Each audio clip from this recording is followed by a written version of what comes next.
There's a road that only appears when you are tired enough to truly need it. It does not show up on maps.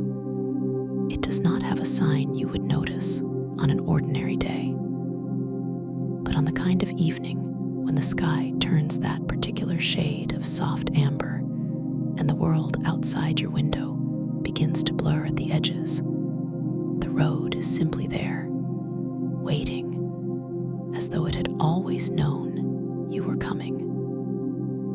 Clara found it on a Thursday in October.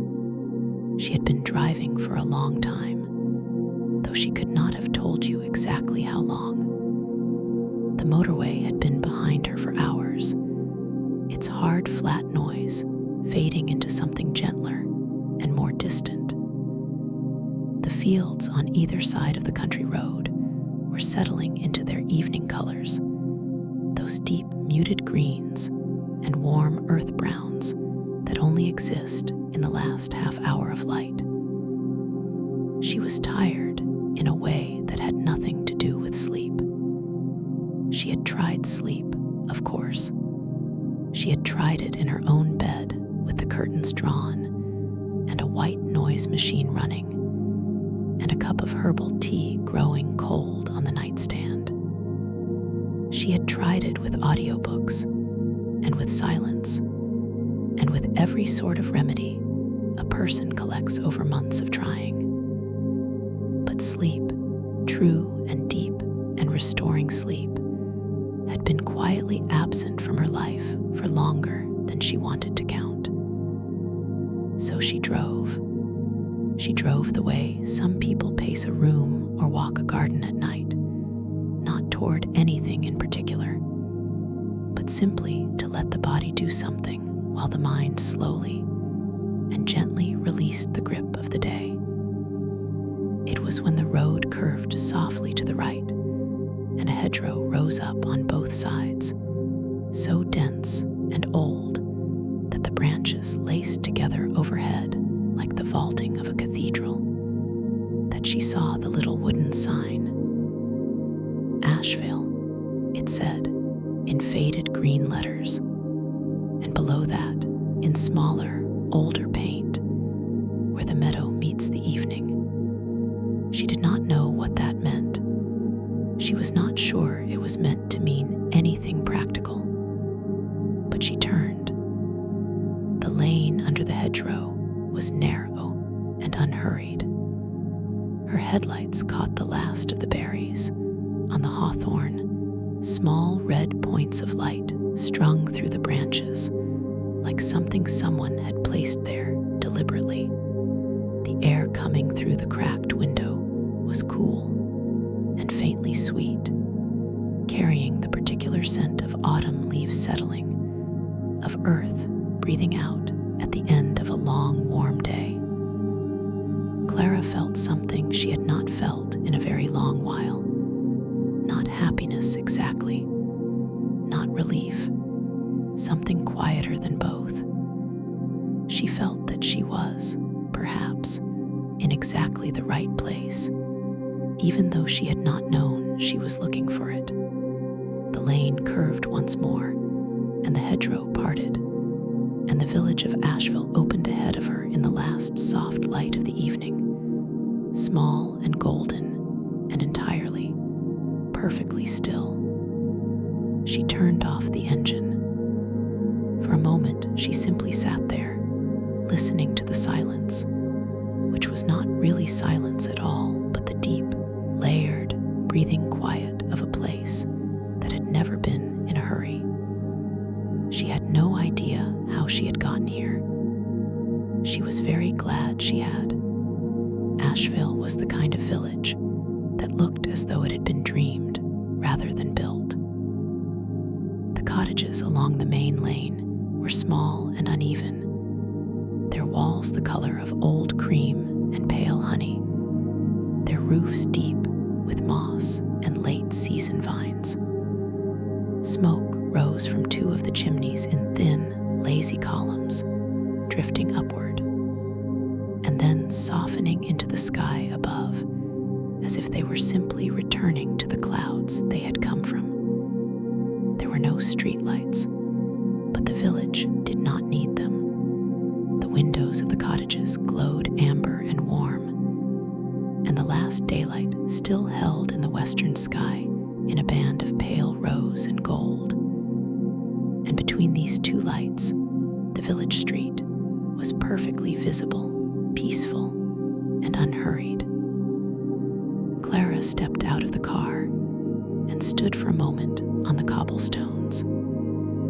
They were old cobblestones, uneven and smooth from years of footsteps, and they held the warmth of the autumn day in a way that surprised her.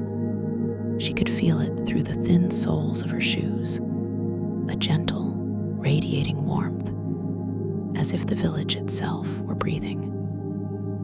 At the far end of the street, she could see a painted wooden sign hanging above a doorway. A teacup with a small curl of steam rising from it, and the words Millicent's Tea Room beneath in hand-painted letters.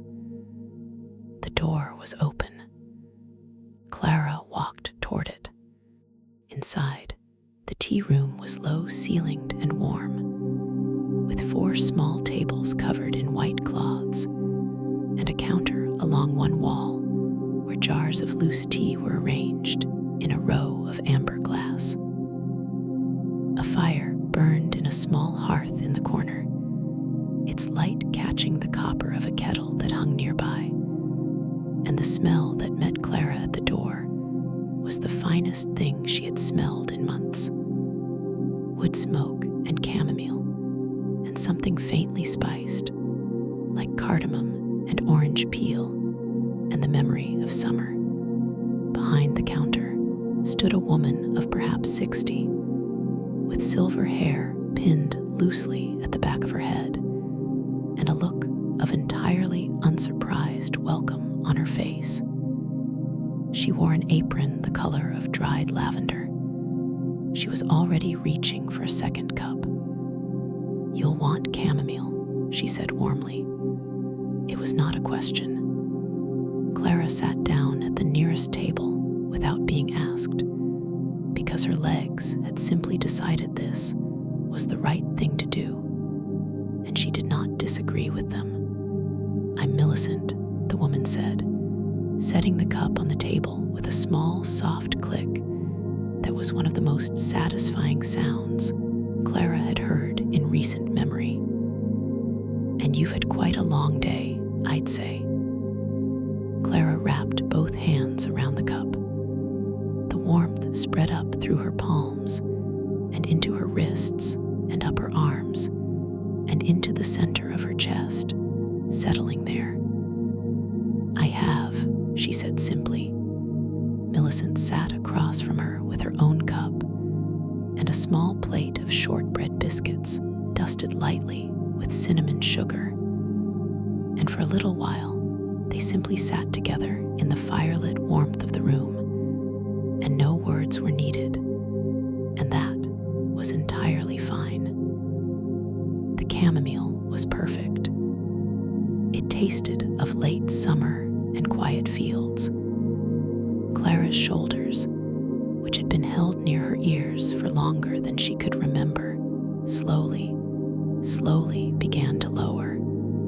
After a while, Millicent refilled both their cups without asking, which Clara found she did not mind at all. The shortbread biscuits were delicious in a way that was entirely simple: butter and flour, and a trace of something floral, perhaps rosewater, and each one dissolved softly on the tongue like a small piece of a quiet afternoon. Clara ate 2 of them slowly, which was 2 more than she had eaten of anything that day without obligation. "You're not from here," Millicent said, not unkindly. "No," Clara said. "I don't actually know how I got here. I was just driving." Millicent nodded as though this was one of the more ordinary things she had heard. "People find their way to Ashvale when they need it," she said simply. "It's always been that way." Clara looked at her over the rim of the cup. "That sounds like something people say about certain places." "It does," Millicent agreed pleasantly. "It's also true. Outside, the last of the day's color was fading from the sky. The pale rose and gold had deepened to a bruised violet, and the first star had appeared above the roofline of the cottage across the street, small and steady and very bright. "Is there a place to stay?" Clara asked. "I don't think I should drive any further tonight." "You shouldn't," Millicent said. "There's a room above here you're welcome to. Clean sheets, a good mattress, a window that faces the meadow." "That's very kind." "It's nothing." Millicent set down her cup and folded her hands in her lap, and then she looked at Clara with an expression of thoughtful warmth, the way a person looks when they are about to say something they have been considering.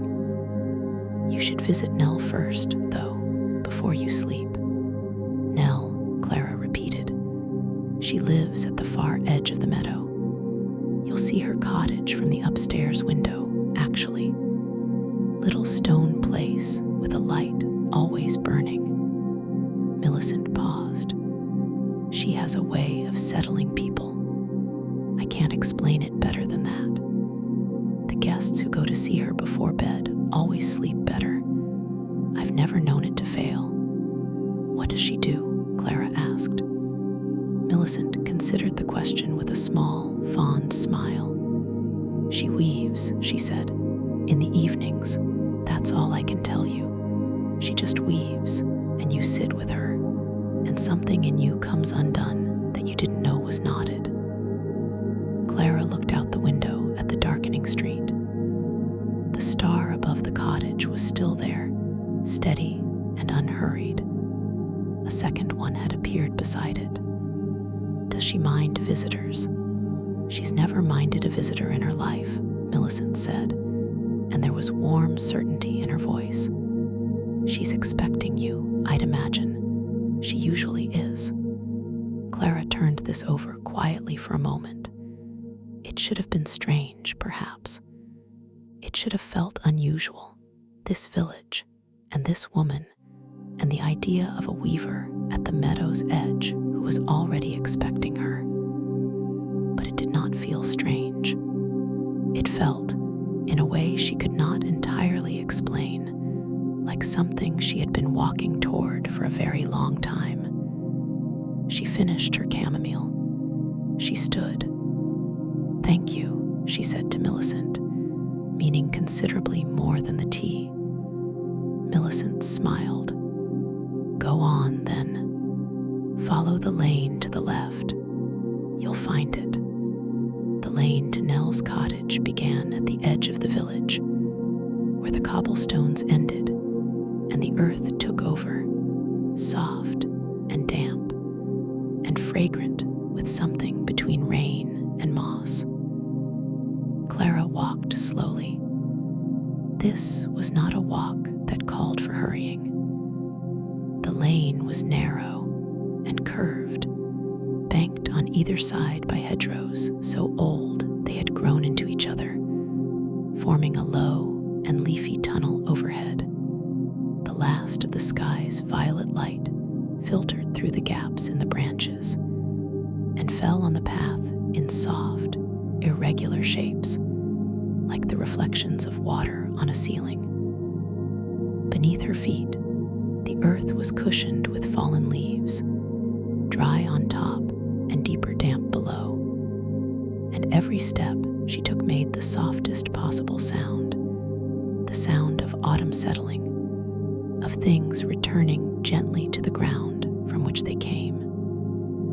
She walked with her hands loose at her sides, which was not her usual way. She was a person who walked with her hands in her pockets, or wrapped around her own arms, holding herself together against the chill. But tonight her hands simply hung there, open and easy, and the cool air moved against them in a way that felt almost like a greeting. There were sounds in the hedgerow, small and quick, robin settling into a deeper branch, the dry paper rustle of a mouse through the leaf litter, the barely there creak of old wood expanding and contracting as the temperature dropped. They were not alarming sounds. They were the sounds of a world going quietly about its evening business, entirely unconcerned with hurrying, entirely at peace with the approach of night. Above the hedgerow, the sky had deepened to the color of dark indigo ink, and the stars were appearing with more frequency now, not one at a time, but 2 and 3 together, as though they had been waiting just behind the curtain of daylight, and were now simply stepping forward to take their places. Clara looked up at them between the branches. She had not looked at stars in a very long time, not truly looked. In the city, there were never enough of them to make it worth the effort of looking, and in her life recently, there had simply been no available stillness in which looking might occur. But here now, with the lane soft beneath her feet, and the hedgerow on either side, and the cool air carrying its scent of damp earth and late leaves, she found herself looking up and holding her breath without meaning to. There were so many of them. They were very old. They were very steady. She breathed out. She had not realized until that moment how long she had been holding things tight inside her chest. Not exactly worry, though there was certainly worry. Not exactly grief, though there was something of that too. It was more like a long accumulation of ordinary days lived at the wrong speed, of always being slightly too far ahead of the present moment, of lying awake at night in the gap between the life she was living and the life she imagined she should be living. The stars did not seem concerned with any of that. They were simply there. She walked on. The lane curved once more, and the hedgerow thinned, and ahead of her, at the edge of the meadow, she saw the light. The light was warm. That is the first thing Clara noticed. Not warm as in bright, not warm as in intrusive or demanding, but warm in the way of firelight seen from a distance on a cold night, warm in the way of a hand resting gently on a shoulder, warm in the way of a sound you cannot quite hear, but feel as a low vibration in the center of your chest. The cottage sat at the very edge of the meadow, where the grass was long and silver pale in the evening, and the first low wisps of ground mist had begun to gather at the base of the hedgerow. It was a small stone building, old enough that the stones had settled into each other, and the mortar between them had softened to the color of dry earth. Ivy grew up the eastern wall. Its leaves turned now to bronze and deep wine red, and a climbing rose had made its slow way up the western side and still held a few late blooms, pale cream petals barely visible in the dimness. The windows were low and wide, and through them the inside light spilled out onto the garden path in overlapping golden rectangles, and the effect, from where Clara stood at the lane's end, was of a painting, the kind of painting that makes you feel quieter just by looking at it. There was a garden between the gate and the door. It was an evening garden, the kind that reveals its character only when day has stepped aside. She could see silver plants, artemisia and lamb's ear, and the dry seed heads of old thistles, all of them catching the last of the light and giving it back as something softer and more subtle. There was a lavender border along the path. Its season mostly over now, but the dried stalks still carried enough of their fragrance that the air above them held a faint and lovely ghost of summer. A single lantern hung beside the front door. It was iron, old and dark, and the flame inside it burned very steadily, without flutter or hesitation, as though the air around this cottage had made a decision not to be disruptive. Clara stood at the gate and simply looked for a moment. She was aware that she was tired. She was aware, in a new and different way than she usually was, of the weight of her own body, the pleasant heaviness of limbs that had been moving through a long day and were now beginning to make their case for stillness. Her eyelids felt softer than usual. Her thoughts, which were normally a quick and unceasing stream, had gentled into something more like a slow river in autumn, deep and slow moving, reflecting the sky. She put her hand on the gate. The iron was cool and slightly rough under her fingers, textured with old weather. The latch lifted easily, with a small, clean sound.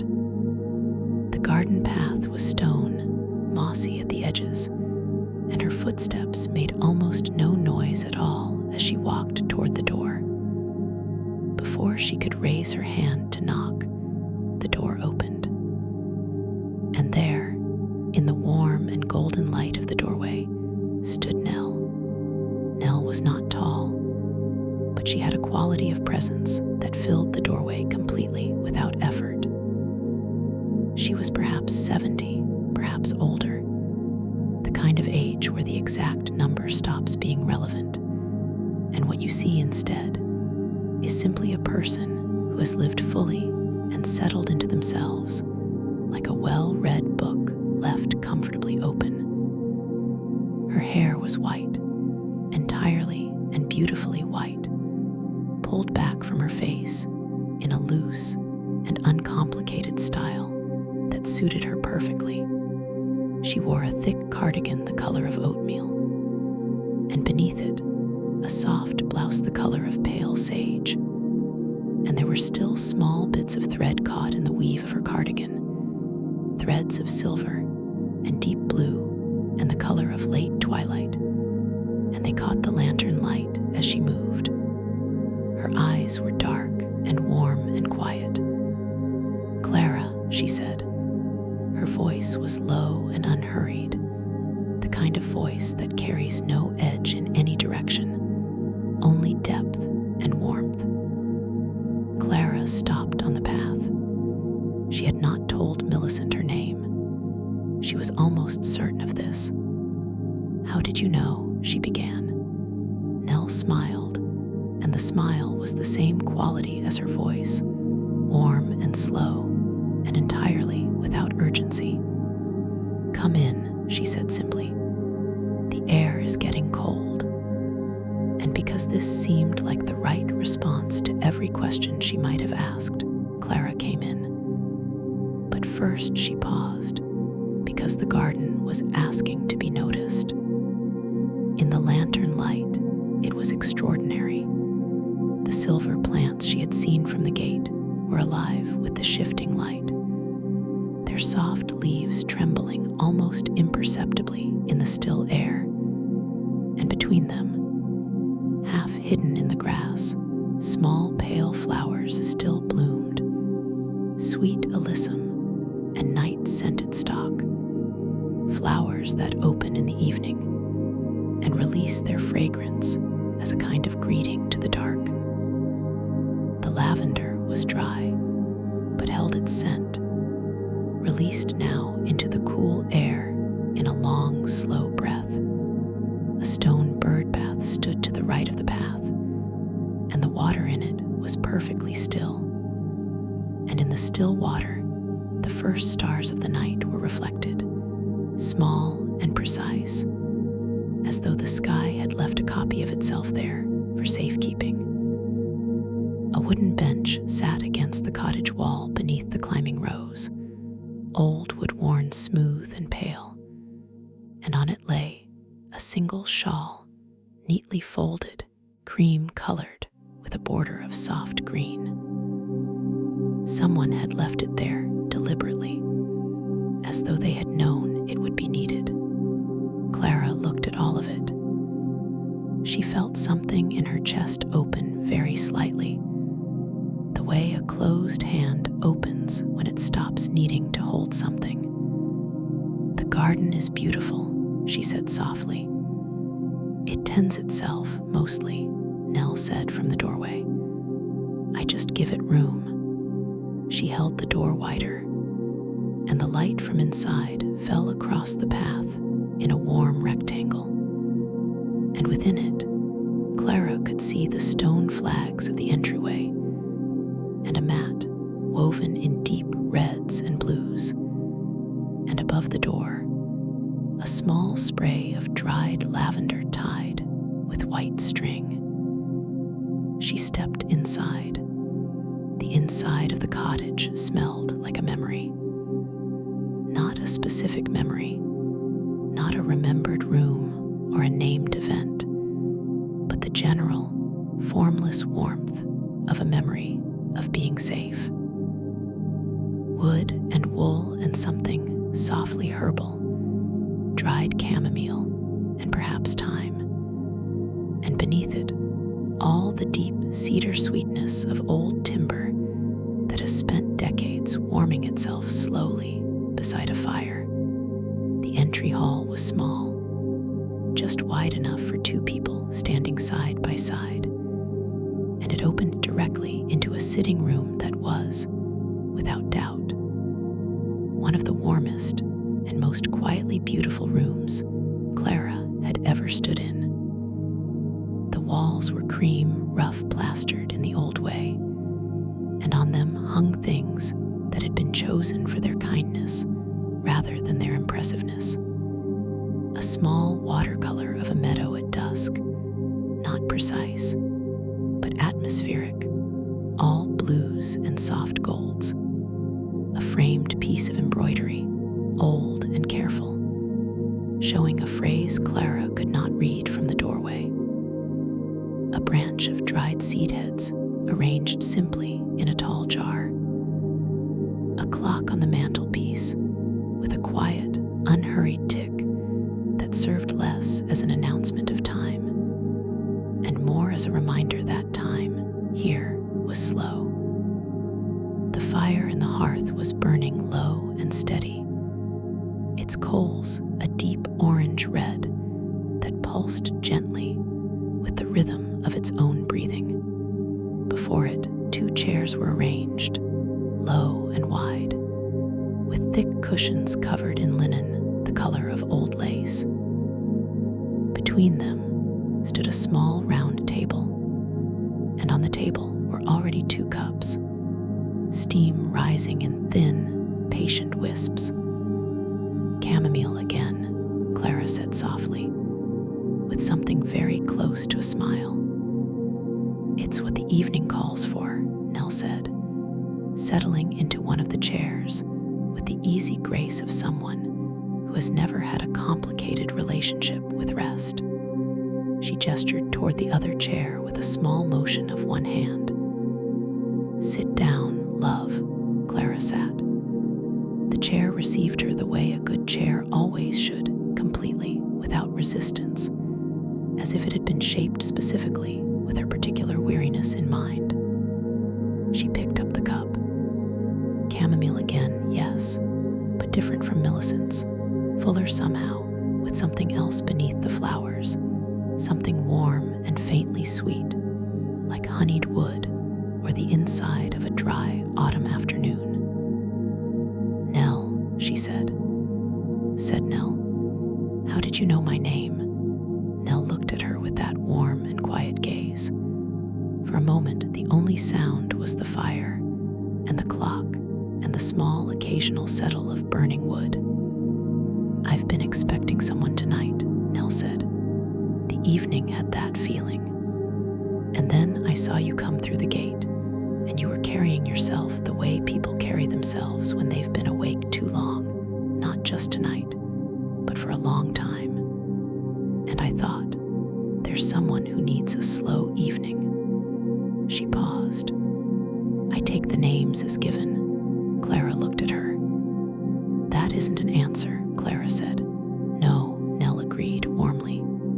It isn't. She picked up her own cup, and in the firelight her hands were still incapable. And Clara noticed again the threads caught in her cardigan, those bright wandering wisps of silver and blue. And she thought of what Millicent had said. She weaves. Will you show me? Clara asked. The weaving, Nell's eyes softened. I was hoping you'd ask. But first Nell wanted to feed her. This surprised Clara, who had not been aware of being hungry until the smell of the kitchen reached her. A warm and complex mixture of things baking slowly, and a soup that had been sitting on the stove long enough to deepen into something rich and satisfying and entirely inevitable. Just sit, Nell said, waving a hand toward the kitchen table as she moved to the stove with the unhurried ease of someone who had cooked in this kitchen 10,000 times and knew it the way she knew her own hands. The kitchen was small and low-ceilinged and entirely charming. Copper pots hung from the beam above the stove, each one different in size and patina, each one clearly used and trusted and beloved. The windowsill above the sink held a row of small pots with herbs still growing in them, parsley and thyme, and a low rosemary that had been growing long enough to become woody at the base. Bundles of dried lavender and chamomile hung from the same beam as the copper pots, and in the light from the lamp above the stove, they cast the faintest, most delicate shadows against the white plaster ceiling. The kitchen table was old pine, scrubbed pale and smooth, with 4 mismatched chairs around it that somehow looked as though they had always belonged together.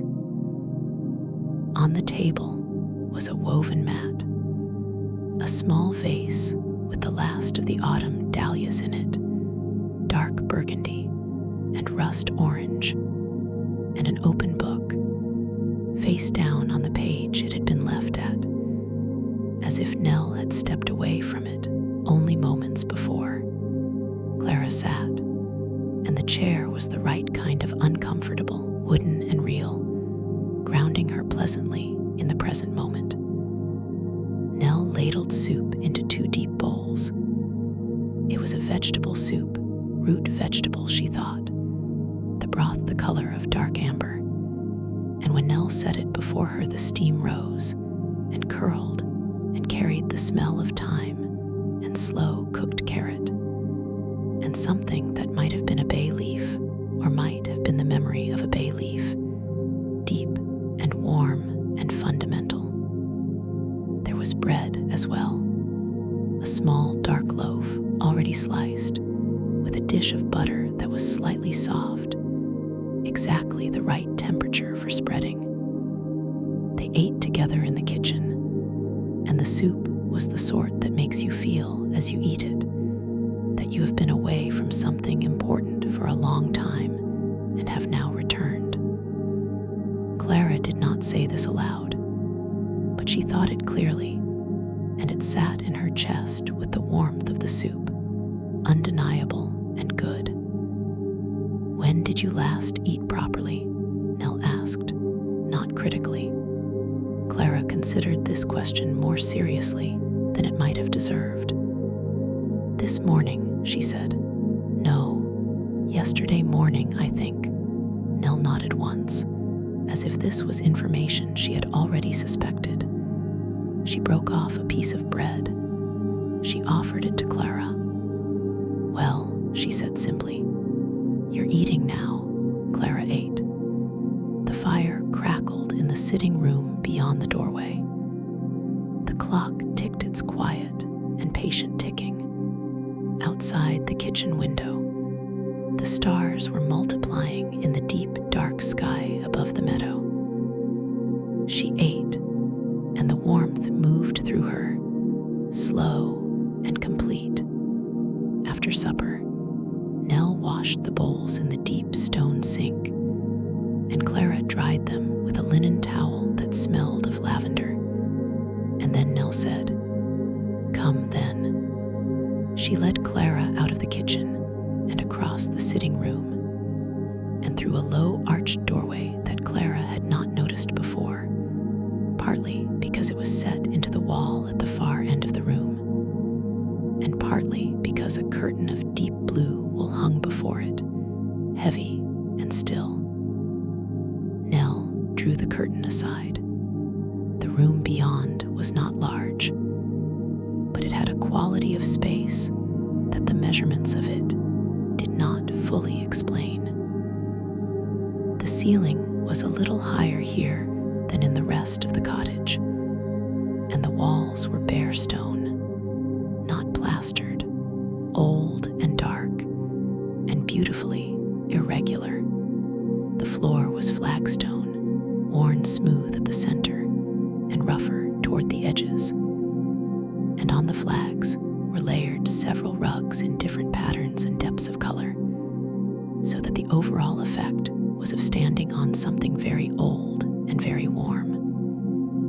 And in the center of the room, filling it the way a fireplace fills a room, not physically, but essentially, the way a thing fills a room with its meaning rather than its size, stood the loom. Clara had never seen anything quite like it. It was tall.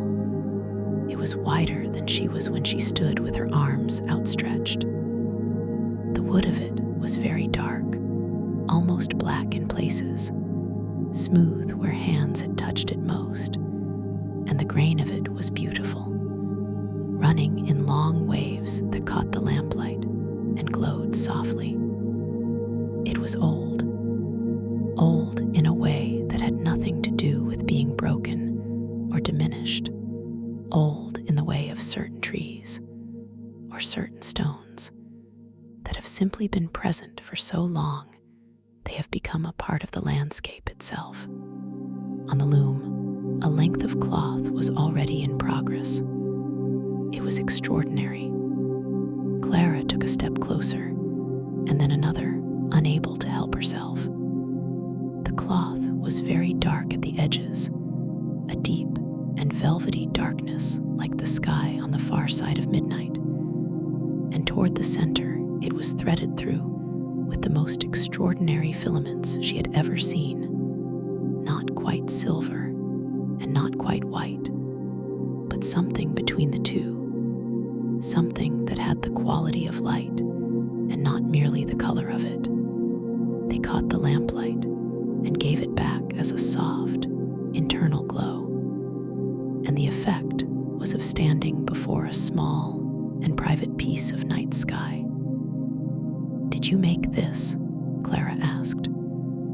Her voice had dropped to something barely above a whisper without her deciding to. "I'm making it now," Nell said, moving to the loom with the ease of someone returning to a conversation they had stepped briefly away from. She settled onto the low bench before it, her back very straight, her hands moving to the frame with a practiced and perfectly unhurried confidence. "Every evening," she said, "I weave a little more." "What is it?" Clara asked. Nell looked at the cloth and then at Clara, and her expression was warm and certain and utterly serene. "The night," she said simply. "I weave the night." Clara sat on a low stool near the loom, because Nell indicated it with a gentle nod, and because her legs had once again decided for themselves, and she watched as Nell began to prepare the threads for the evening's weaving. They were kept in baskets.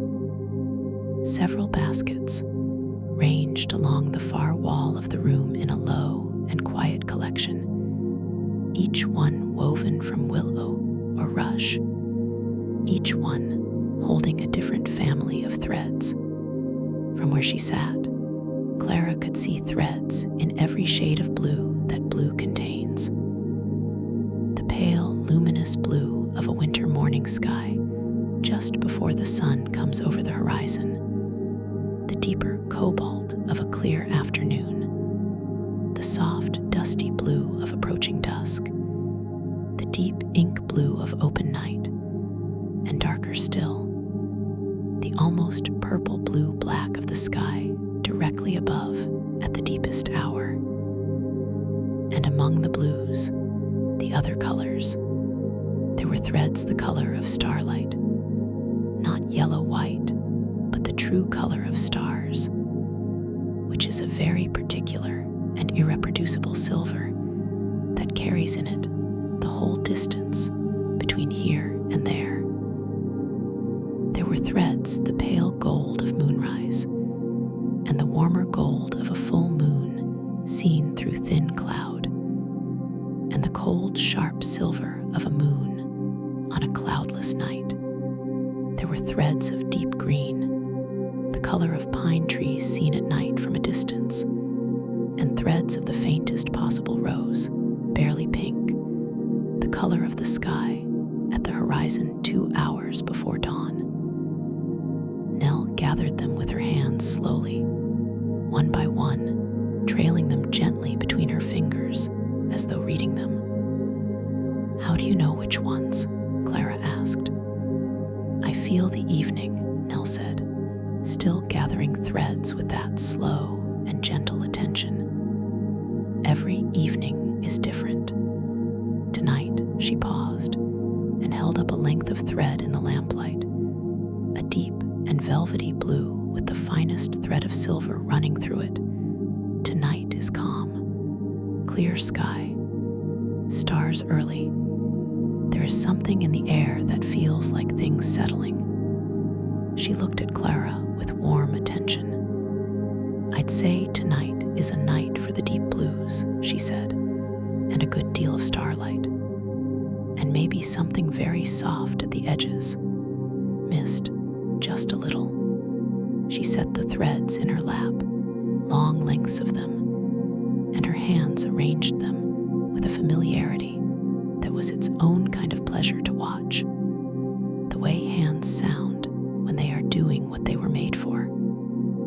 "I've been doing this for 50 years, Nell said conversationally. "My mother did it before me, and her mother before her, though we don't always tell people that part. It sounds larger than it is." "Does it really sound larger than it is?" Clara asked quietly. Nell considered this with genuine seriousness. "No," she admitted after a moment. "I suppose it doesn't. It's quite large." She picked up a thread and held it to the light. It glowed.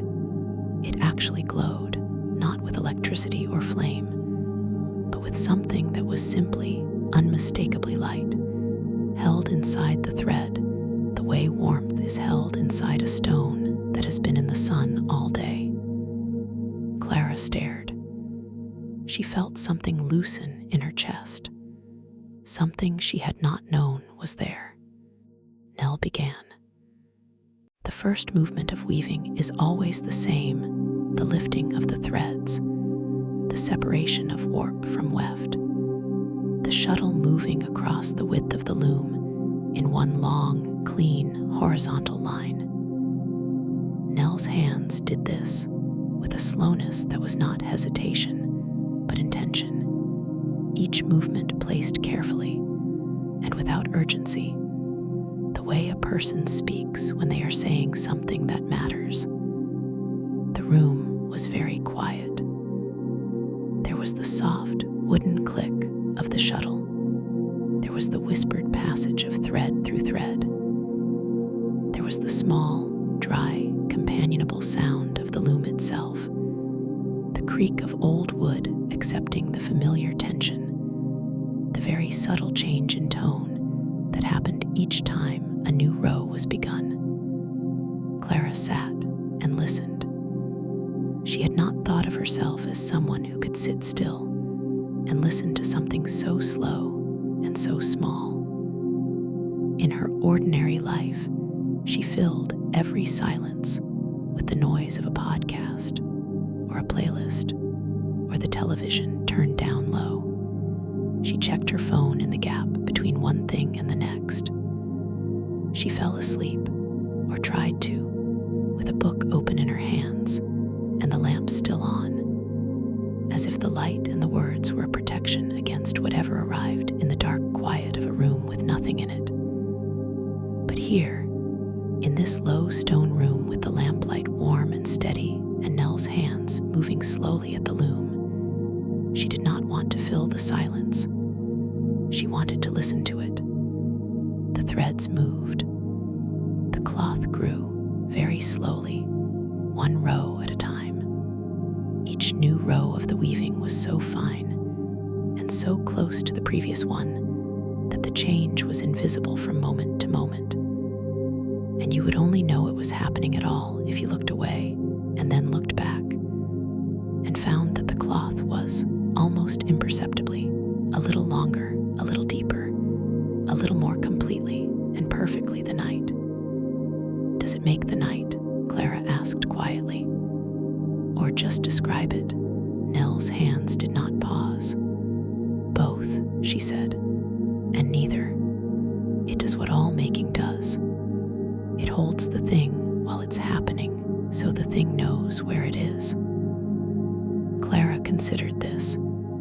It made less sense than it should have, and more sense than it needed to. Outside the small window of the weaving room, the night had completed its arrival. The meadow was invisible now, a field of soft darkness, with the long silver gray of the mist beginning to gather at its edges. But the stars above it were brilliant and very still, and the light they cast on the meadow was the faintest possible silver wash, barely there, just enough to suggest that the darkness was not empty, but full of something cool and patient and luminous. Clara watched the window for a while. She watched the loom. She watched Nell's hands. Her own hands, resting on her knees, had unclenched completely. She noticed this with a kind of soft surprise. She could not remember unclenching them. She could not remember when they had been holding anything at all. She was simply here, in this room, in this lamp-warm air, listening to the loom's small, patient music. It was enough. It was more than enough. After a long while, without planning to, Clara began to speak. She did not make a decision to speak. She had not prepared anything to say. The words simply began, the way water begins to move when a stone that has been blocking it is gently, finally moved aside. "I haven't slept properly in about 8 months," she said. Nell's hands continued their slow and steady movement. She did not look up from the loom, but she was listening. Clara could feel it the way you feel sunlight, even with your eyes closed. "At first, I thought it was stress," Clara continued. "There was a lot happening. There usually is. Work, mostly. And then some things at home that were difficult. Not dramatic things. Nothing catastrophic. Just the accumulation of, I suppose, the weight of things that don't resolve." She paused. The shuttle passed across the loom. I'd lie down and close my eyes, and I could feel my body wanting to sleep, genuinely wanting it. The heaviness in my limbs, and the ache behind my eyes and all of it. Every signal that sleep was right there. But my mind would just start, replaying things, planning things, worrying about things that hadn't happened yet, going over conversations I'd had 10 years ago that didn't matter anymore.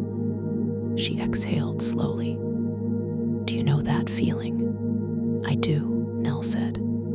It's lonely, Clara said. That's what people don't tell you about insomnia. It's not just exhausting. It's lonely.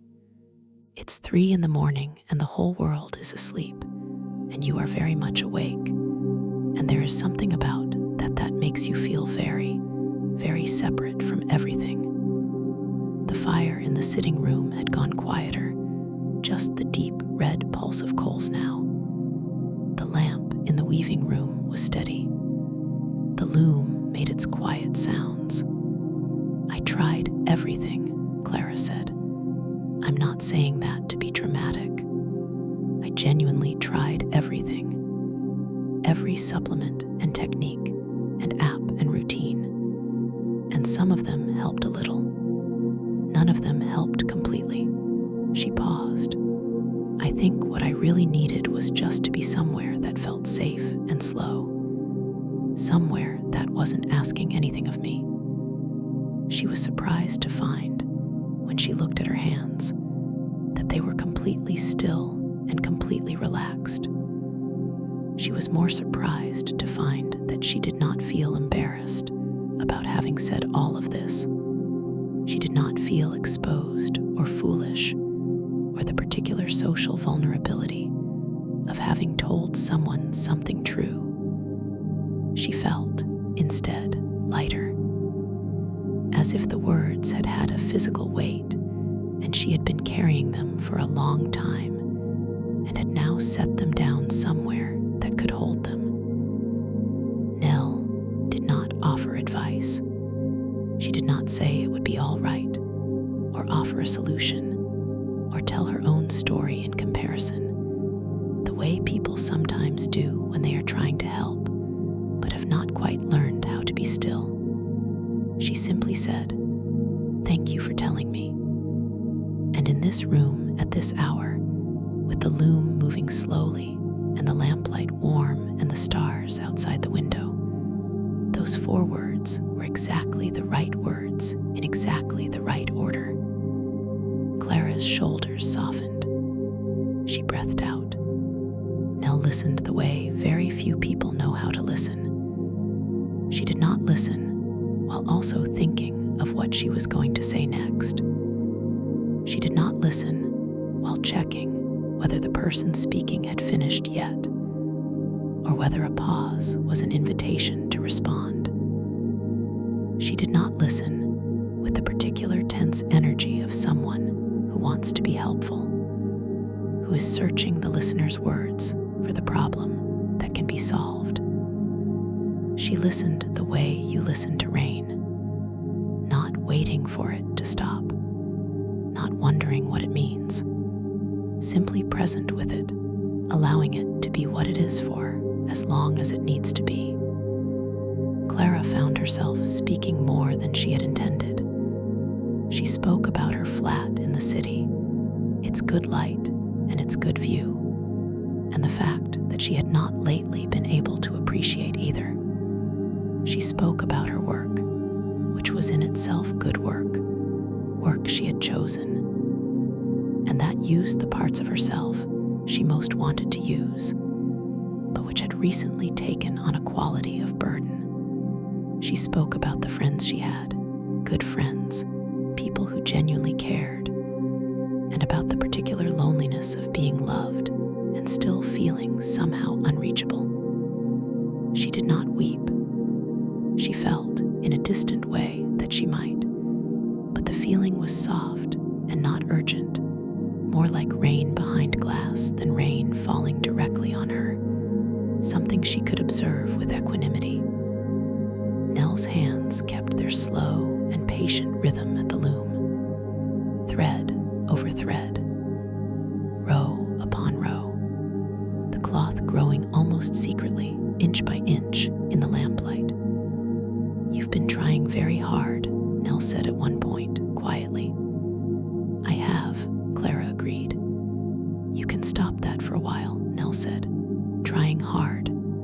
forever, just tonight. Clara thought about this. It was a strange instruction. She had been trying hard for so long that the trying had become invisible to her, like breathing, like the background noise of a room you've sat in so long you no longer hear it. "What do I do instead?" she asked. "Just this," Nell said.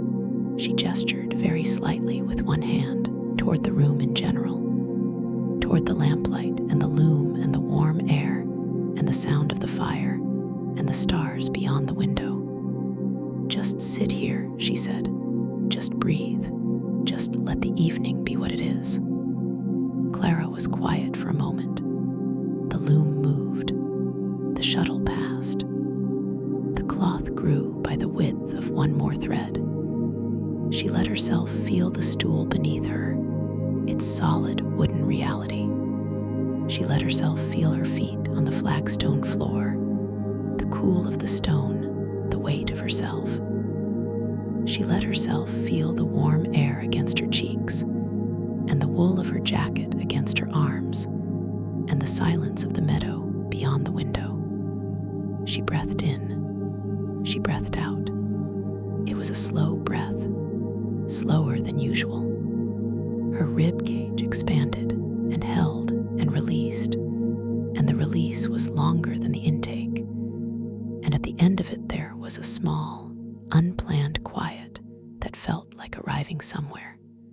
She stayed in it for a moment. Then she breathed in again. After a while, when the silence between them had become entirely comfortable, Clara asked Nell about the loom. "How old is it?" she said. Nell paused in her weaving to look at it thoughtfully, the way you look at something when you are really seeing it, rather than just recognizing it. She ran one hand along the edge of the frame, along the long dark wood, following the grain with her fingertips. "Old," she said. "My grandmother brought it from somewhere that no one now remembers clearly." She spoke of a valley in the north, mountains, a farm with a very deep well, but the exact place varies depending on the telling and the teller, and I've come to think that the specific geography is less important than the fact of the journey. She returned to her weaving. "She was a weaver herself, my grandmother," Nell continued, "and her grandmother before her, though in those days they did it for trade as much as for the night. They made cloth for the village, for blankets and curtains, and the things that make a house warm and private." She paused, and the shuttle passed. "But in the evenings, after the trade work was done, they would always weave something else, something that wasn't for selling, something that was just for the making of it, and it was always the same cloth." She gestured with her chin toward the piece in progress on the loom. "This cloth, or one like it, a cloth that holds the night." "Did they know it was magic?" Clara asked. Nell made a sound that was almost a laugh, warm and low, and quite unalarmed by the word. "That's an interesting question," she said. "I think the honest answer is that they didn't distinguish between things the way we do. They didn't have a category called magic and a separate category called ordinary. If you made something beautiful, it was beautiful. If it served its purpose, it served it. If it held something, it held it." She paused. "The loom holds the night," she said simply. "I'm not sure it requires further explanation." Clara looked at the loom. She thought about all the evenings this thing had stood in various rooms, in various places, across the generations of women who had used it. She thought about the hands that had passed across this wood. How many evenings of patient weaving were in the grain of it, stored there the way warmth is stored in stone. "Do you ever feel lonely?" Clara asked. "Doing this every night, this genuinely. Not lonely, she said. Sometimes the evenings are very quiet. Sometimes there is no visitor and I sit alone. But the night is never empty. She looked toward the window. There are always the stars. There is always the meadow. And besides, she said, and turned to look at Clara with warm directness, people come when they need to. She said this simply and without sentimentality. Clara looked at the cloth on the loom, at the deep blues and the silver threads, at the faint, impossible internal glow of the starlight woven into it. She felt, with a certainty she could not explain, that she had been walking toward this room for a very long time. Not just tonight, for months, perhaps longer. Something had shifted in the room. Clara became aware of it gradually, the way you become aware of a temperature change, not all at once, but as a slow and growing certainty. The lamplight, which had been warm before, was now warmer still, softer and more golden. The way firelight looks through half-closed eyes when you are on the edge of drowsiness, but still pleasant and aware.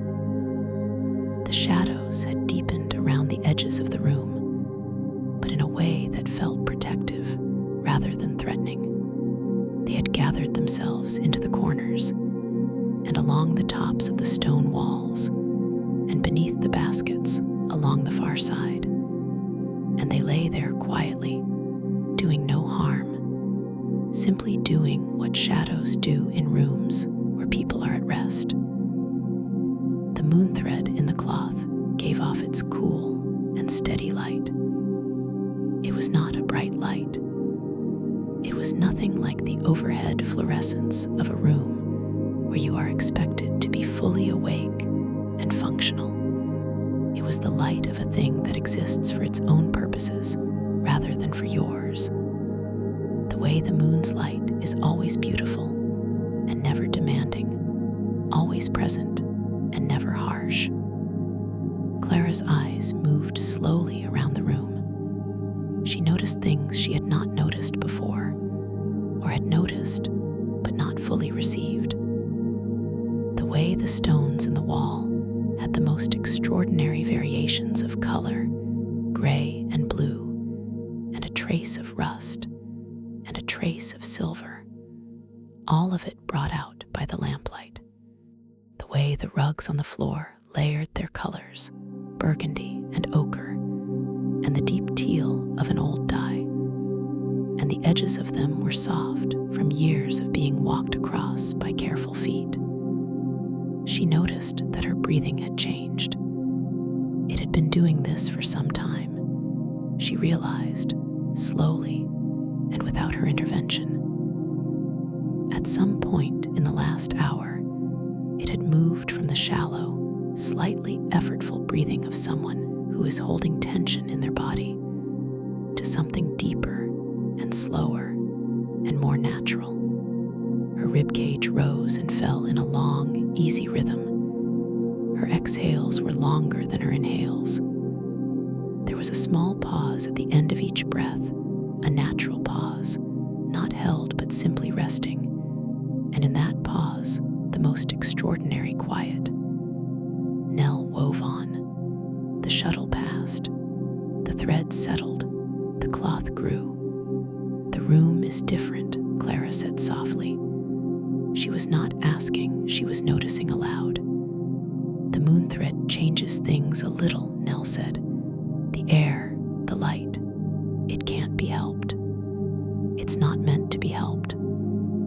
It feels like the middle of the night, Clara said. It is the middle of the night, Nell said, with that quiet warmth. And Clara realized she was right, that the stars outside the window had moved to their high and central positions, and the mist in the meadow had thickened and risen, and the world beyond the cottage was in its deepest and most beautiful darkness. You don't have to stay awake, Nell said. not pressingly, simply informatively, the way you might tell someone that a chair is available if they would like to sit.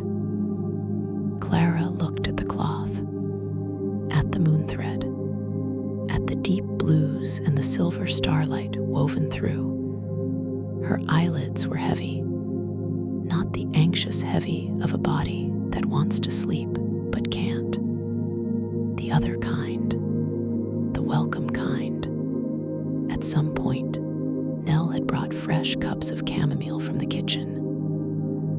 Clara did not remember this happening, which suggested it had happened very quietly and very gently, while her attention was elsewhere, perhaps while she was watching the loom, or the stars, or simply sitting in the good, warm silence of the room.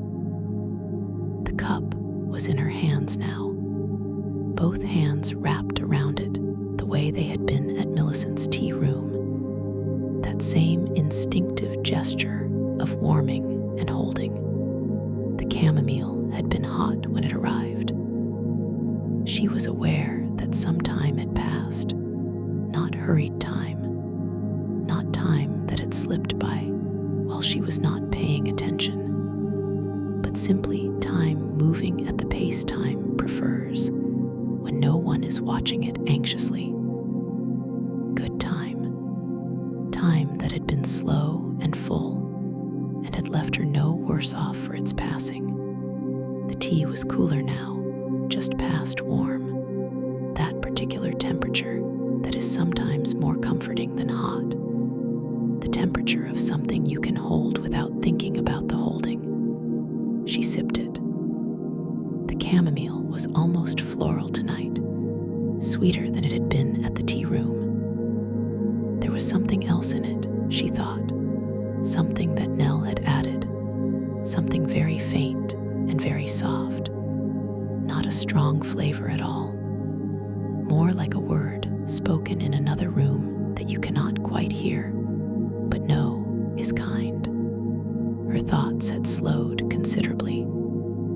This was noticeable, and she noticed it without alarm. She was someone whose thoughts were normally quick and sequential, one leading immediately to the next without pause, each one pulling the next behind it like a long and untidy chain. But now the chain had slackened. The thoughts were still there, but they were quieter, and the spaces between them were longer. And in the spaces, there was simply the loom, and the lamplight, and the scent of chamomile cooling in the cup. She was not asleep. She was in the place before sleep, that anteroom, and she was in it easily, without the usual resistance, without the usual moment of grabbing back at wakefulness, because wakefulness feels safer than the threshold. She thought, briefly, of her flat in the city, of the white noise machine on the nightstand, of the lamp she left on, of all the nights she had lain there exhausted and alert, the two things sitting side by side in her chest like bad company. She thought of them now, and the thoughts were gentle and distant, the way a remembered difficulty feels when enough time has passed and enough calm has been accumulated.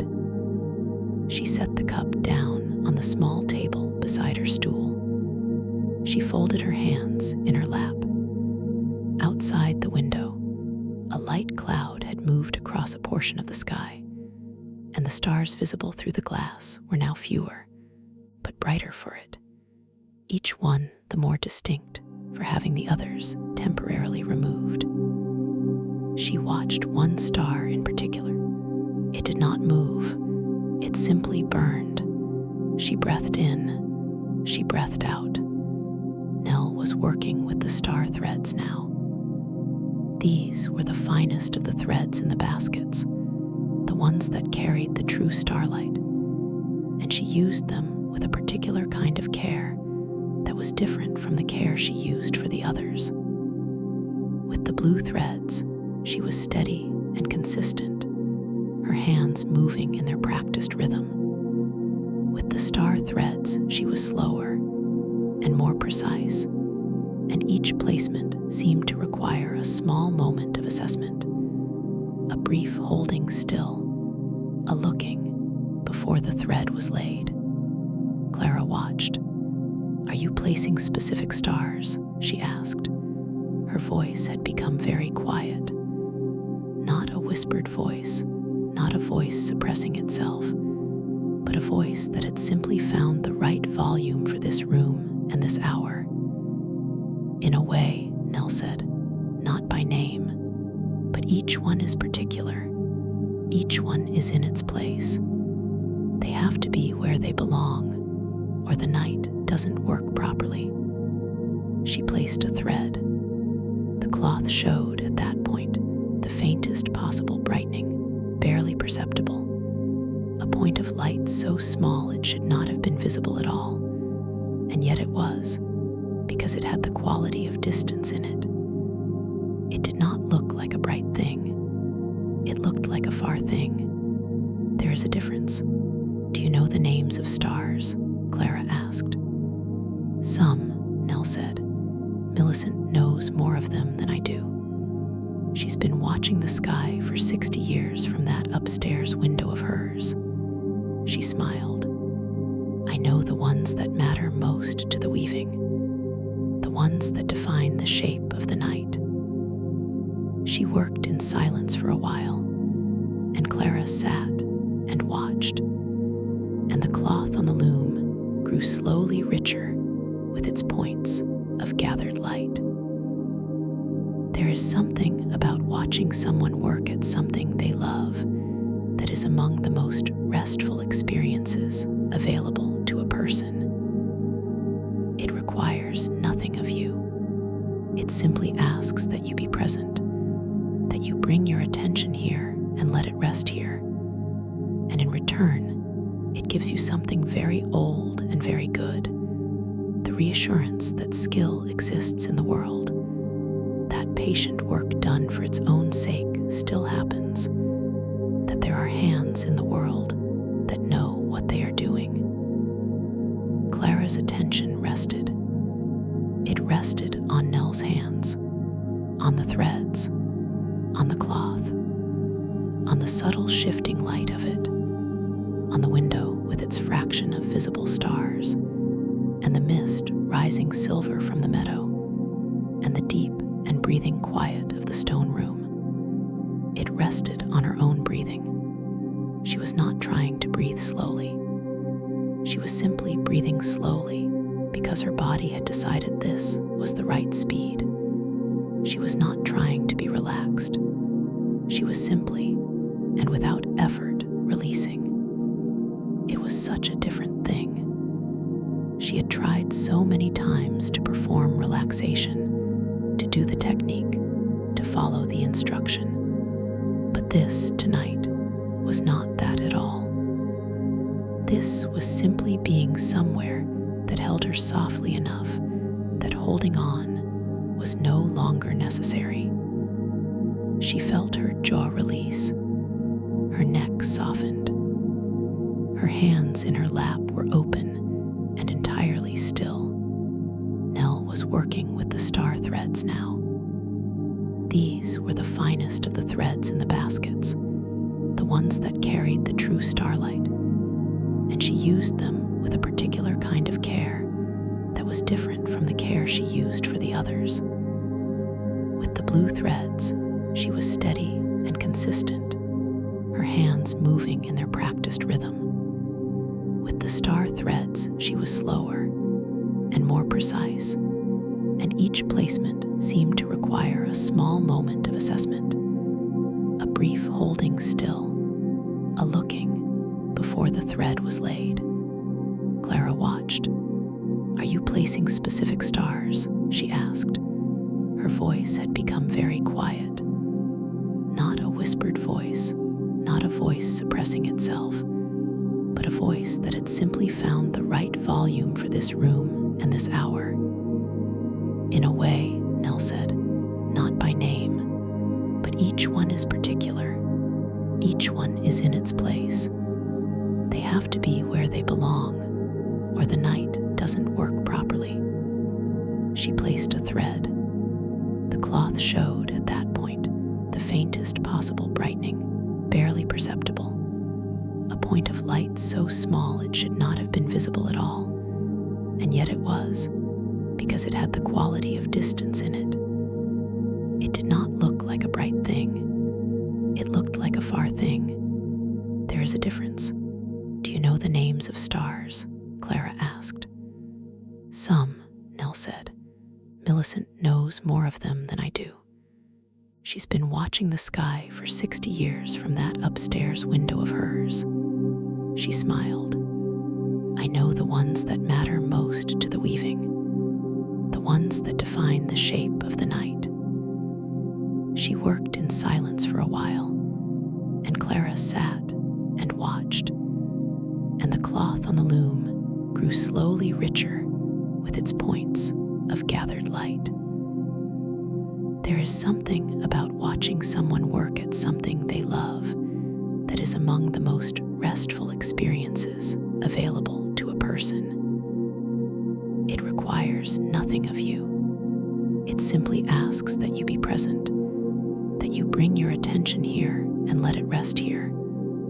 And in return, it gives you something very old and very good, the reassurance that skill exists in the world, that patient work done for its own sake still happens, that there are hands in the world that know what they are doing. Clara's attention rested. It rested on Nell's hands, on the threads, on the cloth, on the subtle shifting light of it, on the window with its fraction of visible stars, and the mist rising silver from the meadow, and the deep and breathing quiet of the stone room. It rested on her own breathing. She was not trying to breathe slowly. She was simply breathing slowly because her body had decided this was the right speed. She was not trying to be relaxed. She was simply, and without effort, releasing. It was such a different thing. She had tried so many times to perform relaxation, to do the technique, to follow the instruction. But this, tonight, was not that at all. This was simply being somewhere that held her softly enough that holding on was no longer necessary. She felt her jaw release. Her neck softened. Her hands in her lap were open and entirely still. At a certain point, Nell looked over her shoulder at Clara, and her expression was the one a person wears when they are considering offering something important. Would you like to touch one? She said. A thread, just to feel it. Clara blinked, a slow blink, and returned her attention from wherever it had been floating, gently above the loom, gently above the lamplight, somewhere slightly ahead of full wakefulness. Yes, she said. Nell reached into the nearest basket without looking, the way you reach for something you know exactly without needing to see it. She drew out a thread of deep midnight blue, wound loosely around 2 fingers, and she leaned over and held it out to Clara. Clara lifted her hand and received it. It was heavier than she expected, not in a way that weighed on her palm. The thread was still as light as thread should be, but there was a quality to it that her hand registered as significance, the way a smooth river stone has a certain quality of settledness, of having been in water for a very long time. The thread felt as if it had been collecting the night for as long as nights had existed. She turned it gently between her fingers, and something shifted. She would not have been able to describe it precisely. It was not dramatic. There was no flash of light, no sound, no physical sensation beyond the thread itself. at something in her chest, something that had been held very quietly and very tightly in a small central place for a long time, the place where the worry lived, the place where the sleeplessness had its home, that place simply and quietly and without ceremony let go. Not solved, not resolved, not suddenly fixed, just released, like a breath finally, fully, completely exhaled. She handed the thread back to Nell, whose hands received it with the same calm care they gave to everything. "Thank you," Clara said. "Of course," said Nell. They were quiet again, and it was a different quality of quiet now, deeper and more complete. The quiet of something that has been said even though no words were spoken, the quiet of an understanding. Clara looked at her own hands in her lap. They were quite still. She had a thought then, small and certain, of her own hands at home, how they were always occupied, always holding something, a phone, a mug, a pen, always gripping or managing or reaching for the next thing. She thought of them rarely open, rarely entirely at rest. She thought of how long it had been since she had simply let her hands be hands, not tools or instruments, just her own two hands resting with nothing asked of them. She looked at them now. They were open. They were relaxed.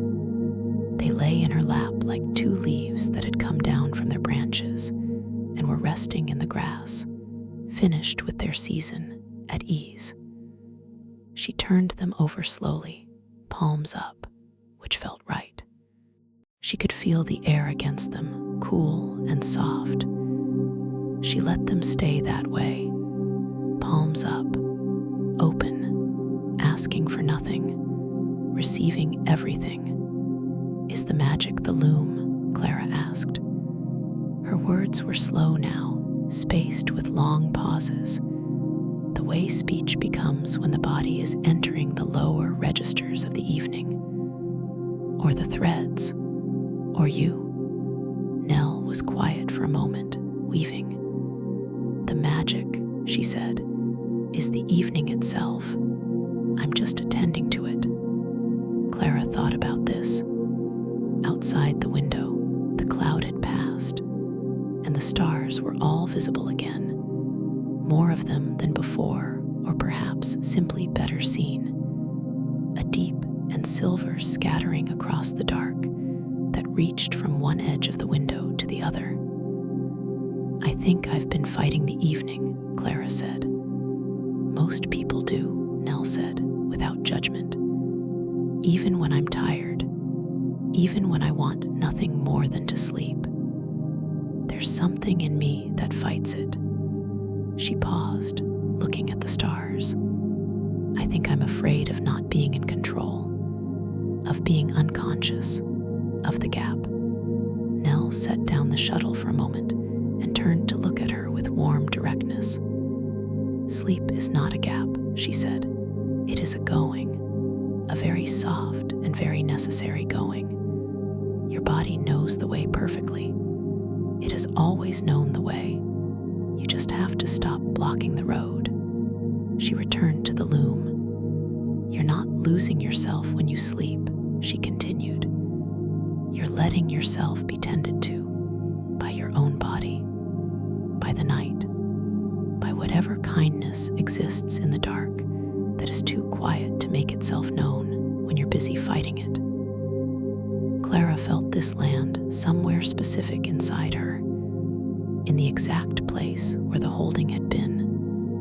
She had not thought of it that way before, not as a going, but as a gap, not as being tended, but as being absent. She had always experienced the edge of sleep as an edge, a place where she was about to lose something, and so she had grabbed at wakefulness the way you grab a railing. But tonight, the edge felt different. Tonight, it felt more like the edge of a warm body of water on a summer evening, the kind you enter by degrees, first your feet, and then your ankles. And then, without deciding to, you are in it, and it is perfect. And you wonder why you ever hesitated at all. Nell was weaving. The cloth was extraordinary now, rich with its layers of blue and silver, with the moonthread at its heart giving its quiet, steady, pearlescent light. It looked less like fabric and more like a view, like looking out through a window at a sky that was entirely, completely at peace. Clara looked at it. She felt her eyelids soften, not the effortful softening of someone trying to sleep, the involuntary softening of someone who no longer needs to be fully awake. She breathed in. She breathed out. The breath was very slow. At the end of it, there was the pause again, that natural and unhurried pause. And in it, the whole room was held, warm and still and perfectly safe. And Clara was held too, without knowing it, without needing to know it. She was nearly there. The cottage had found its deepest warmth. It reaches this point, a house, at a particular hour of the night, when the day's warmth has been absorbed by the walls and the floors and the furniture, and is now being given back very slowly and very gently into the air.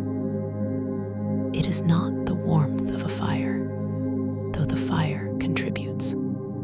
It is a deeper warmth, the warmth of accumulated presence, of years of evenings and meals and voices and work and rest layered into the fabric of a place, until the place itself is warm in a way that no single source could account for. The stone walls of the weaving room held this warmth particularly well. Clara could feel it against her back, very slightly, radiating from the stone, as if the cottage were leaning gently into her, the way a large and peaceful animal sometimes leans. The lamplight had settled. It was not flickering. It was not changing. It was simply there, warm and unwavering, the same tone it had been all evening, and in it everything in the room was the most itself it could be. The baskets of thread were clear and distinct in their muted colors. The loom was monumental and beautiful in its dark wood. Nell was still at her weaving, her back to Clara, her movements slow and steady, the shuttle passing, the thread settling, the cloth becoming. Clara was not precisely awake anymore. She was not asleep. She was in the tender country between the two, that territory that has no proper name, but which everyone has visited.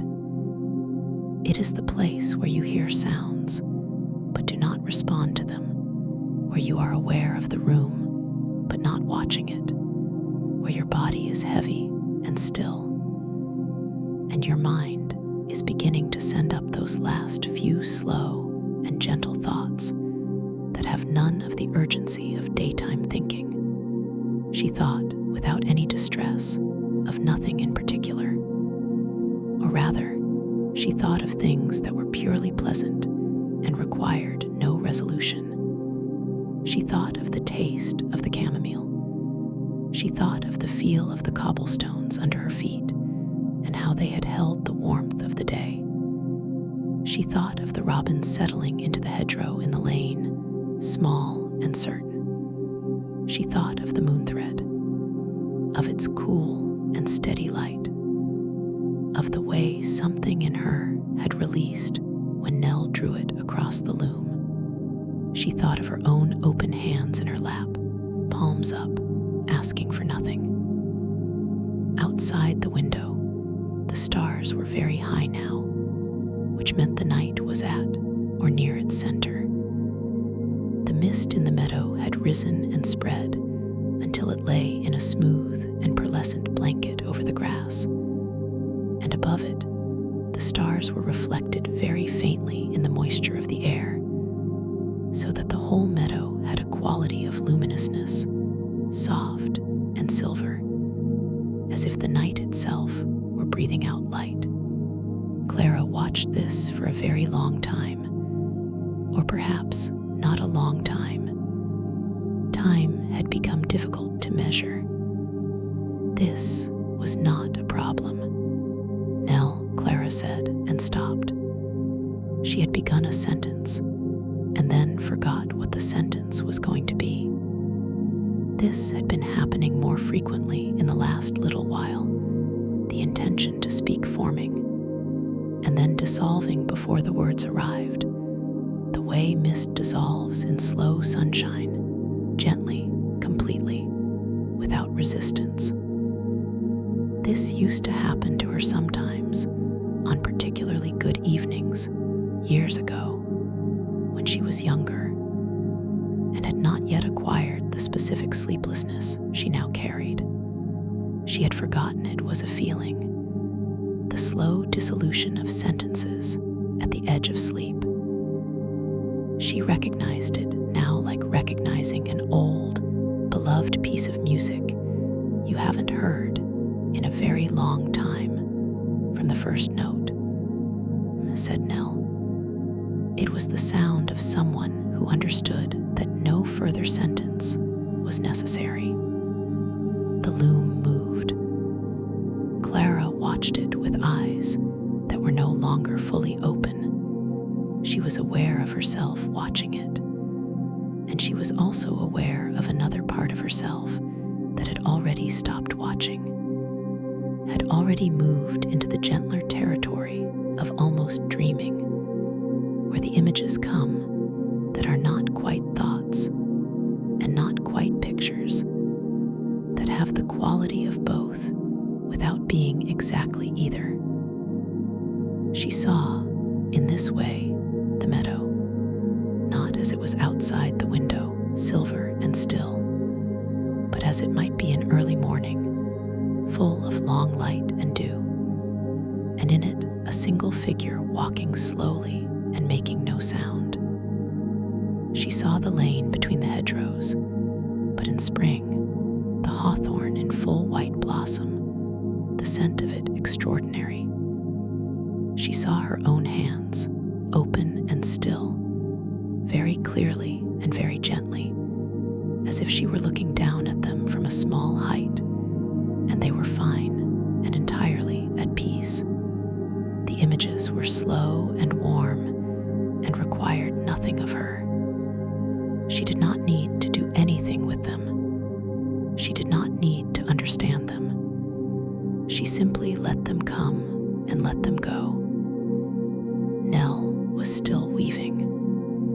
Clara knew this without looking. She could hear the shuttle, the small wooden sound of it, and the soft breath of thread through thread. And these sounds had become, over the course of the evening, one of the most deeply soothing things she had ever heard. A rhythm like breathing, like a heartbeat, like the slow movement of water over smooth stones in a stream she had once sat beside many years ago and forgotten until this moment. She was in that stream again now, not in it, beside it, with her feet in the cool shallows and the sound of the water filling everything, and the sun warm on her back and nothing required. She took a very slow breath. She let it go very slowly. Her head was heavy, the good kind of heavy, the kind of heavy that says, "You may lay this down. You have been carrying it long enough. Lay it down." She thought she might let her head lower, just slightly, toward her shoulder, just for a moment, just to rest. Nell stood. She moved very quietly, with the unhurried certainty of someone who has done this before, perhaps many times. The quiet movement of a room at night, the careful avoidance of anything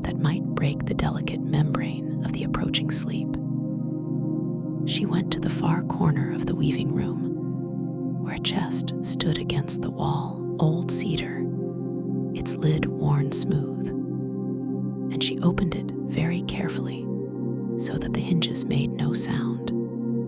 And from inside, she drew out a blanket. It was the color of cream and old linen, soft and thick, woven in a simple pattern of long, even rows that seemed almost plain until the light hit them at the right angle, and then they revealed themselves to be extraordinary, full of depth and variation, the pattern of something made by hand over many hours with complete and loving attention. She carried it to where Clara sat. Clara was not asleep. She was still in that country between, present enough to be aware of Nell's movement, present enough to feel the warmth and softness of the blanket as Nell draped it gently over her shoulders. She was not present enough to speak. She felt the blanket settle around her. It was the heaviest, softest, most perfectly weighted thing she had ever felt placed on her shoulders. Not heavy in an oppressive way. Heavy in the way of a good hug, of a hand resting with genuine care, of the certainty of being held. She did not pull it closer with her hands. Her hands were still in her lap, still open, still palms up. The blanket simply rested where it had been placed, draped over her shoulders and partway down her back, and its warmth moved through her wool jacket immediately, the way good warmth does, finding the places that had still been holding a trace of cold. Nell returned to the loom. She sat. She began again. Clara sat inside the warmth of the blanket, and the warmth moved through her in concentric circles, like the rings a pebble makes in still water, from her shoulders outward and downward, through her arms, and into her hands, and through her back, and into the base of her spine, and downward through her hips, and into her legs. Every place the warmth reached, something softened, something that had been at a very slight and constant tension, not pain, not discomfort, just the perpetual minor tension of a body that has been on guard for too long, released, muscle by muscle, layer by layer. She felt her face change.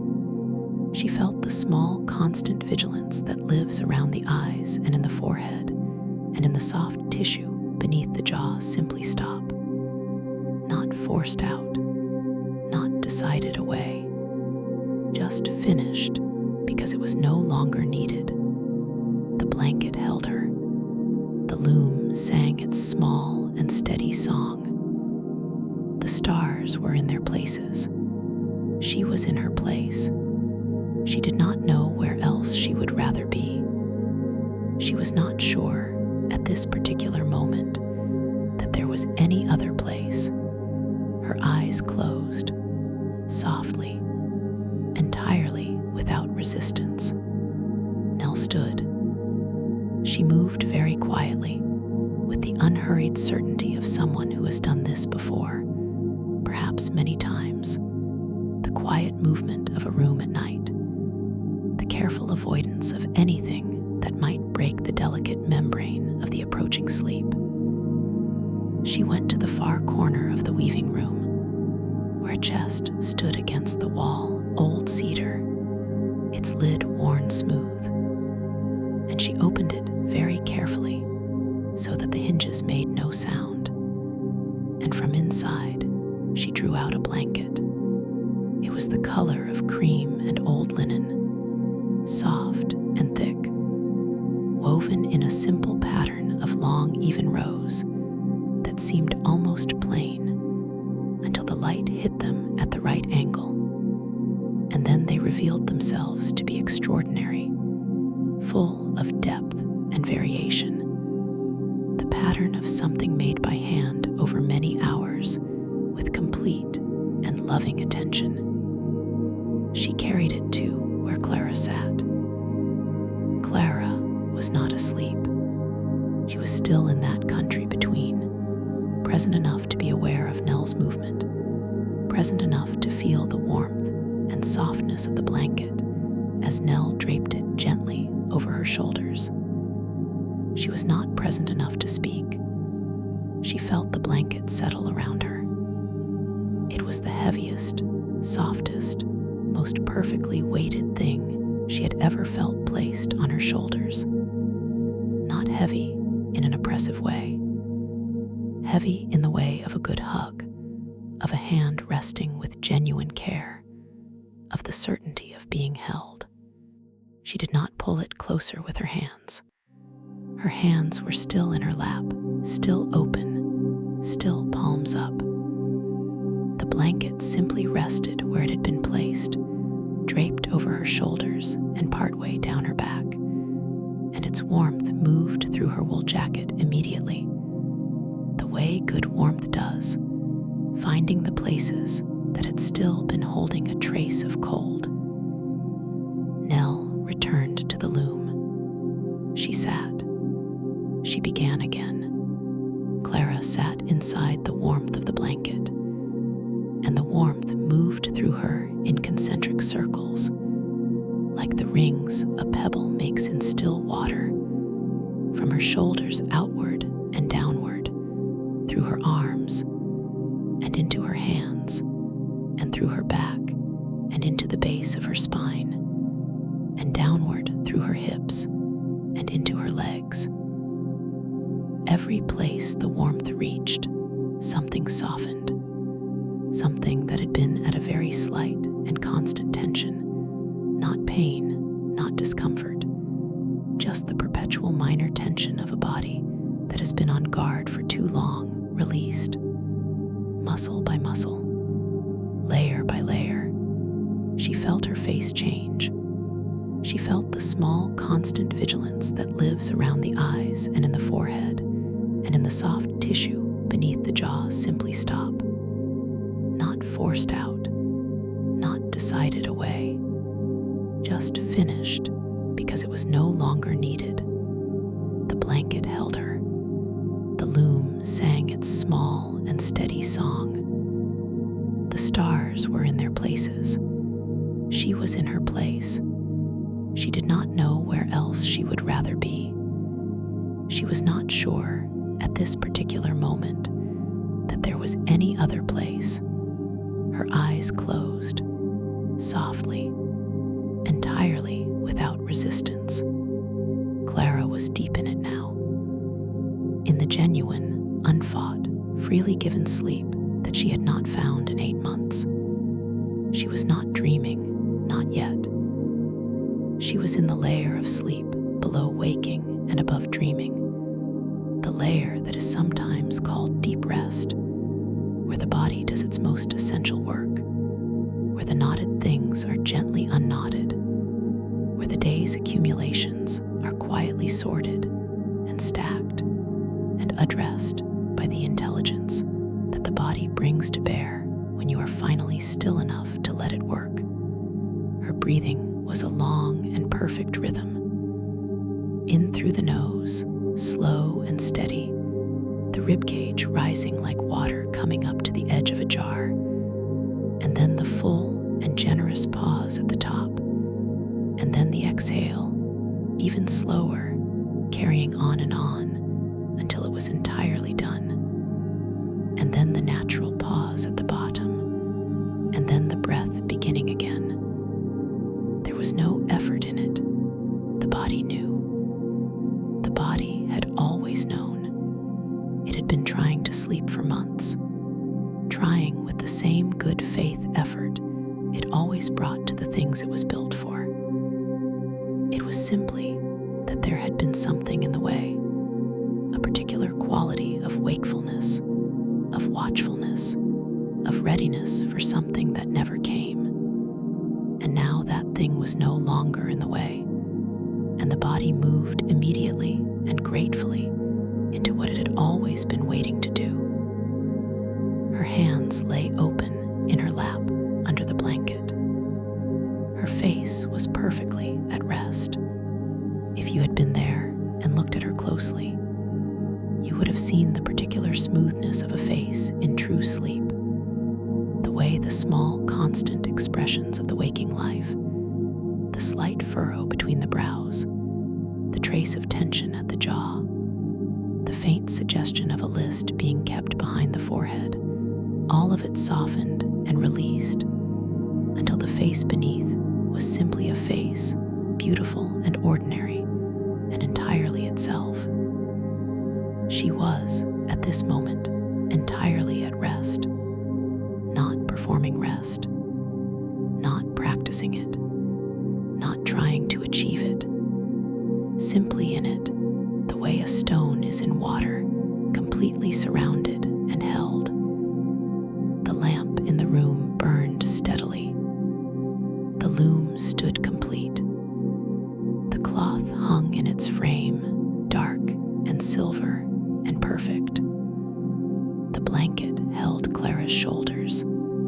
Outside the cottage window, the mist in the meadow had reached its highest and softest point, and in it the stars were reflected again, those far and patient lights, each one in its place, each one burning with the quiet and eternal steadiness of something that has no need to hurry, no reason to doubt, no possibility of anything but exactly this. The night was doing what the night had always done, tending, holding, restoring.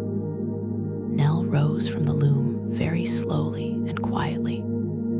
She stretched her hands. She rolled her shoulders.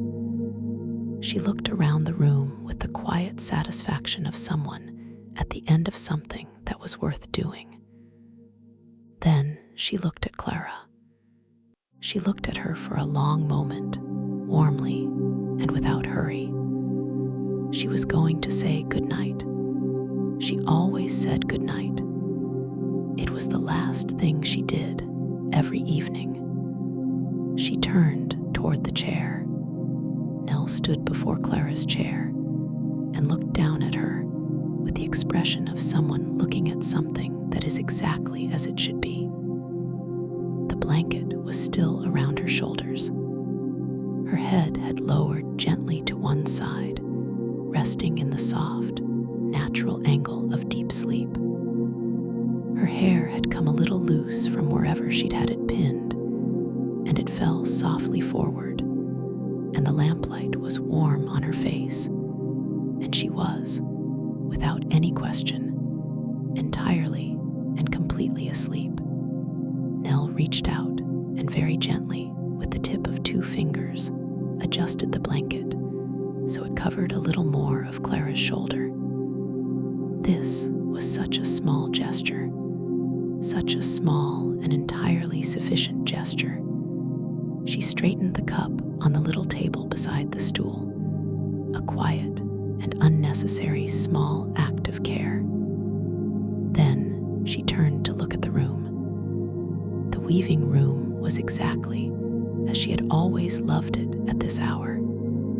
The finished cloth on the loom, holding its quiet night light, the baskets of thread along the wall, each one containing tomorrow and next week, and the long, unrolling future of evenings, the lamp with its warm, steady burning, the rugs on the flagstone floor with their deep and patient colors, and the window with the stars and the meadow and the silver mist.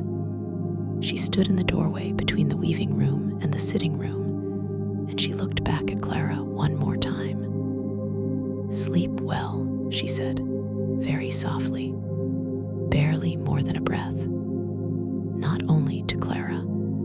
She said it to the room, to the evening, to whoever was listening in whatever chair, in whatever room, in whatever part of the world was now in its deep and necessary night.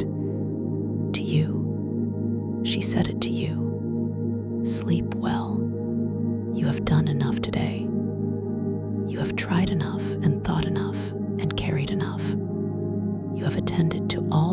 things that required attending, and whatever could not be finished today will wait for tomorrow with perfect patience. And tomorrow you will meet it rested, and it will be lighter than you feared, and you will be more capable than you remembered. The night is soft. The night is safe. There is nothing here that requires your watchfulness. You can lay that down.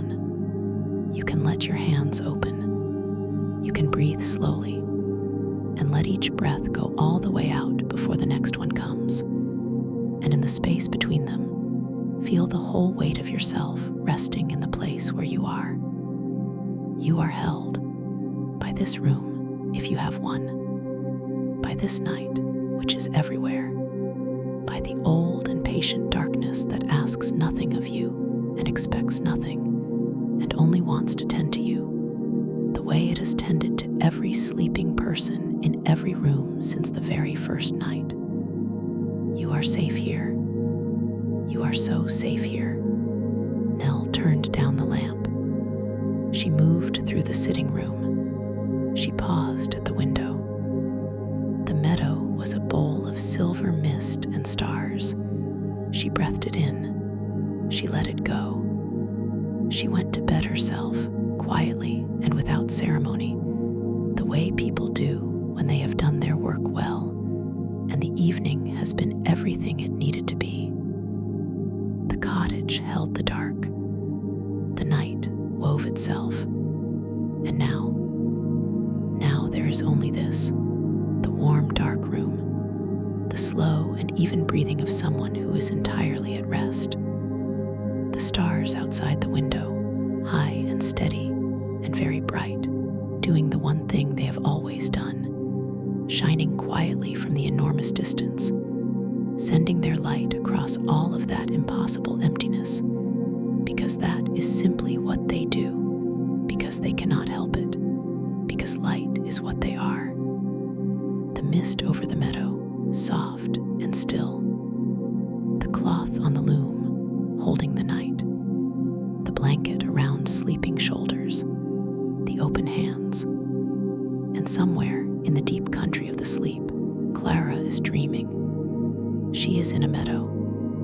It is early morning, and the meadow is full of long light, the kind of light that exists only in the first hour, when everything is still new, and the dew is on every grass blade, and every spider web has become a net of tiny diamonds, and the whole world is so fresh and so completely itself that you have to stop and simply stand in it. She is barefoot.